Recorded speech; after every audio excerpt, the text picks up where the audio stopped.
Hey, I think we're gonna try to dial up BJ Betts. Good call. Yeah. Let's see what he has to say. Right? Hopefully, so how you doing? Yeah, good, man. It's a little weird that I'm just talking to a blank screen, but you can see me. Sorry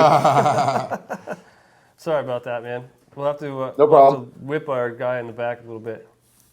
Cool, cool. You got a cool piece hanging up behind you, though. That's a nice backdrop for your computer.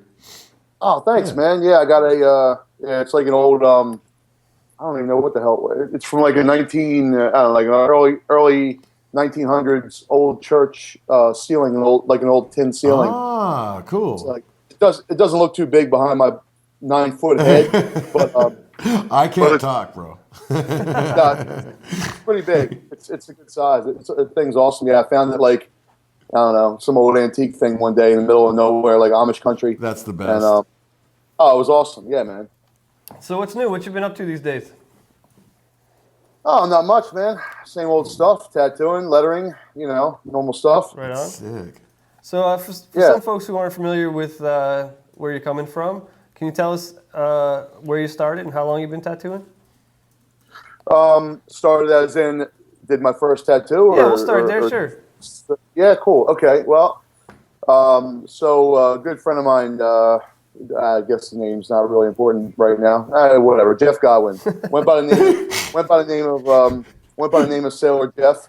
I grew up with the guy. He got some tattoo equipment in a trade, gave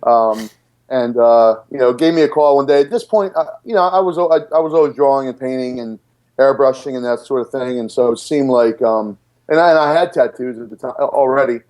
I was in the military at the time, and What branch? I was in the Navy. Oh, tight.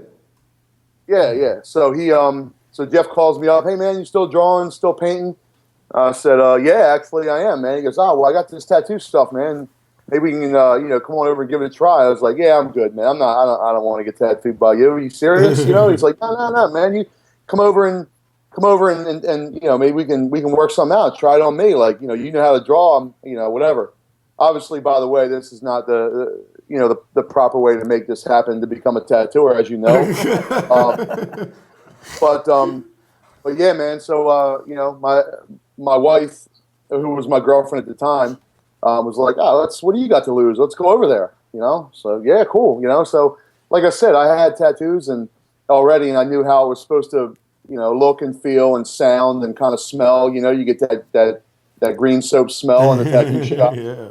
And yeah, man. So I went over there and did my first tattoo, and literally he had the the Huck Spalding A to Z tattoo. Right. Everybody knows Yeah. that one. And yeah, man. So I'm literally sitting in his dining room with his leg up on his leg on my leg. I did this like tribal barbed wire, abortion on his leg. Very nice. And absolutely, yeah. So yeah, man, he's like holding the tattoo, how to tattoo A to Z book in front of me, like as I'm tattooing him. He's like holding it up, and I'm just like, yeah, man, now what? And he's like, I don't know. I'm like, all right, turn the page. So he's literally like, turn the page, and I'm like, okay, hold it 45-degree angle, like reading it as I'm tattooing. So anyway, that was my first introduction to tattooing, and that was in '94, I think. Yeah, it had to have been '94. So my daughter was born in the end of '94, so it was right around the end of '94.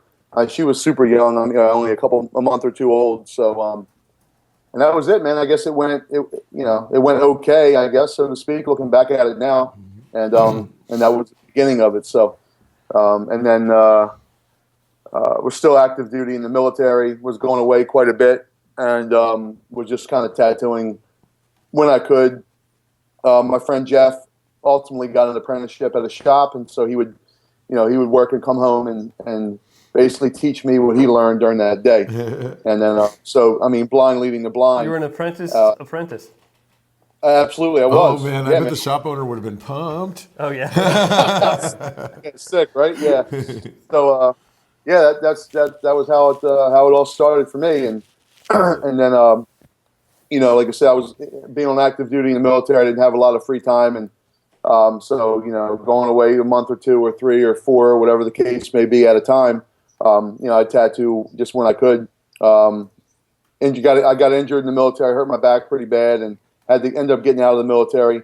And came home on the weekend and got a job at this shop at the time, and got out of the Navy on a Wednesday, and I was at the shop Thursday morning, like ready to go, just going full at it, you know. So when did you start doing lettering, and what attracted you to doing lettering?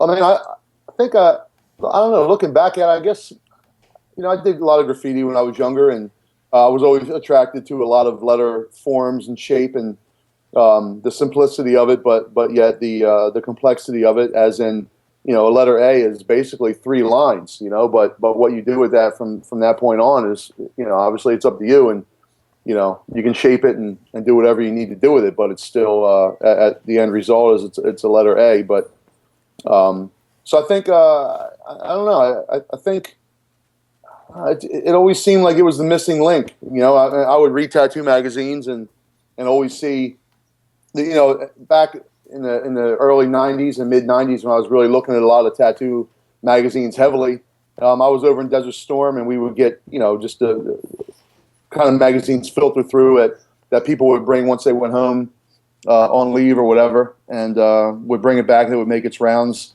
through the ship or through the base camp or wherever we were at the time.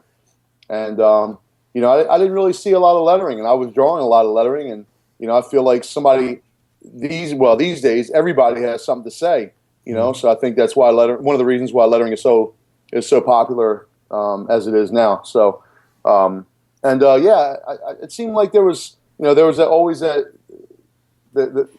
tattoo would be so amazing, and it got to that lettering. And I mean, Damon, you've been tattooing long enough, man. You know that back in, you know, mid 90s, there was only a handful of people that, you know, that you would think of when you thought about lettering. It was always like the second or third thought in the tattoo process. And it was Jack Rudy, Freddie Negretti, Freddie Corbin, you know, a lot of West Coast guys, Dave Gibson, and, you know, we all had the lettering guides. We all had, or the one that was kind of floating around, that was like the Dave Gibson one, and we all had the, you know, the big flash sheet with Old English, Fat English, chopsticks. You know, right. Chopsticks. Every shop. That's funny. Yeah. You know the one. Yep.